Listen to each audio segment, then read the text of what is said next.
A shadow that comes without warning. That morning, the Seoul sky looked unusually calm blue, as if nothing was wrong in the world. But in the boys' rehearsal room, the air was heavy. The sound of mobile phone notifications clinking non-stop, the faces of the members stiffened, and the atmosphere suddenly turned cold. Ju Haknyeon sat in the corner of the room, her face pale. He had just finished his vocal training when the manager came in with his phone with the screen on. The news emerged from a dark blog, then spread like wildfire. Idol A is suspected of engaging in prostitution, chat evidence and money transfers in circulation.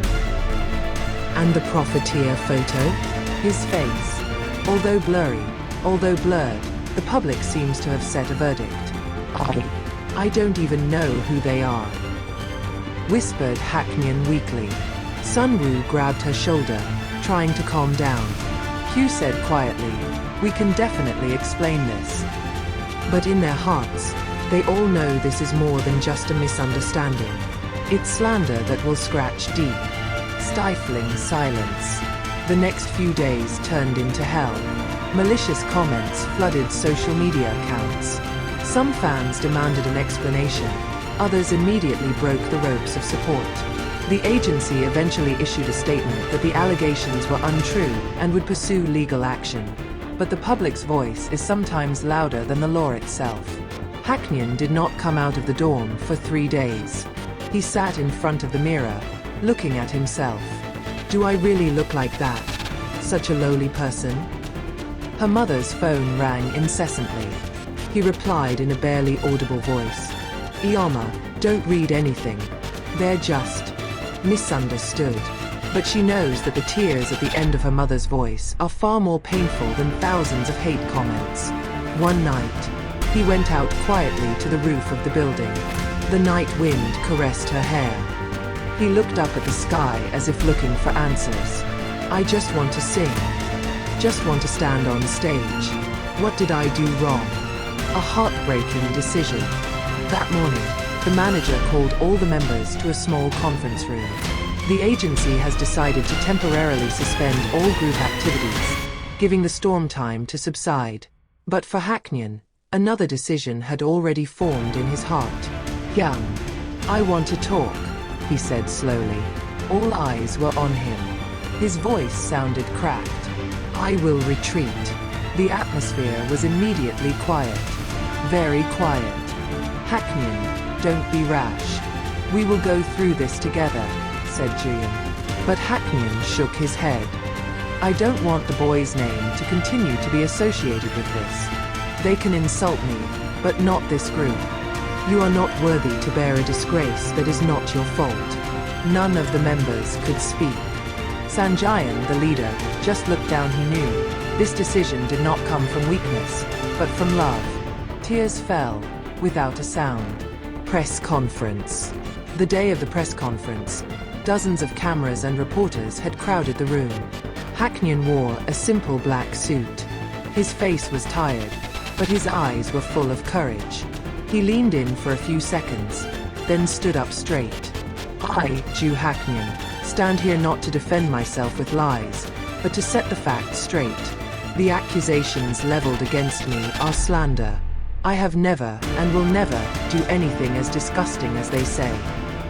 The clicking sound of the camera continued to echo, but the room was silent as he continued.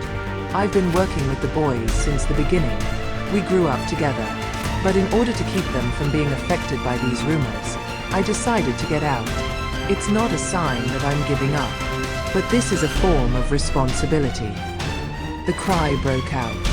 Not because of weakness, but because of the weight of the burden that an innocent person must bear. "I will take the legal route, defend my name, and one day I will come back, not as a victim, but as someone who has gone through the storm." Farewell night. That night, the members held a silent farewell in the dorm. No cameras, no media. Only 11 young men sat in a circle, trying to understand the loss. They wrote a letter to Haknyeon.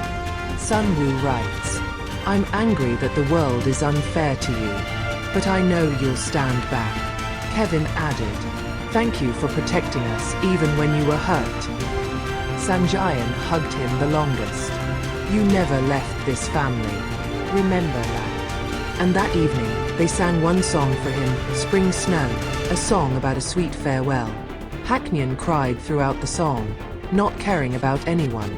Because sometimes, tears are the clearest language of honesty. Last letter. A few weeks after his departure, a letter appeared in the official fan cafe. To all those who have ever believed in Ju Haknyeon, I'm not writing this to apologize, because I'm innocent. But I want to thank you. Thank you for loving me as I am. I don't know how long it will take me to get back on my feet, but I won't disappear. I'll keep singing, keep writing, keep dreaming. For the BOYZ, you will always be my home. And to the fans who stay by my side, you're the reason I'm still alive. One day, when the sky is really clear, I'll be back. Not as an ex of any kind, but as the Haknyeon you know. With love and wounds. Ju Haknyeon. The hope behind wounds. Ju Haknyeon chose to leave not because he lost, but because he wanted to keep the one he loved. He chose to be silent not because he could not resist, but because he knew the truth did not need shouting. Now, his name may be temporarily off the screen, but in the hearts of those who knew him, Haknyeon lived on as an idol who did not succumb to slander, and a man who stood up for his own dignity.